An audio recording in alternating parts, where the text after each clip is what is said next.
Hi guys, welcome to my YouTube channel. ఈ వీడియోలో మనం కంపారిజన్ చూద్దామండి. టీవీఎస్ జూపిటర్ 110cc 125cc ఏది తీసుకోవాలి అని చాలా మంది అడుగుతున్నారండి.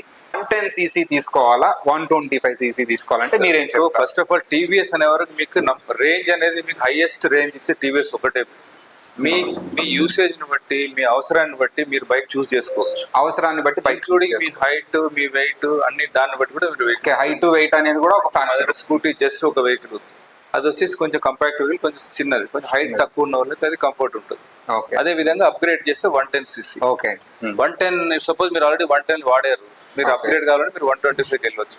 లేదు మీ దగ్గర 120 లేదు, నేను 125 లో 110 ఏది తీసుకోవాలంటే మీ యూసేజ్ ఏంటి, మీరు డబుల్స్ వెళ్తారా సింగిల్స్ వెళ్తారా, పర్ డే ఎన్ని కిలోమీటర్ తిరుగుతారు, దాన్ని బట్టి లేక మీకు కొంచెం పెద్ద బండి ఉండాలా, మీరు వెహికల్ రెండు టెస్ట్ రైడ్ చేస్తే మీకు అర్థమైపోతుంది, కంఫర్ట్ అర్థమవుతుంది. సార్ ఒకటే దీనికి దానికి డిఫరెన్స్, ఇప్పుడు ఫర్ ఎగ్జాంపుల్ డబుల్స్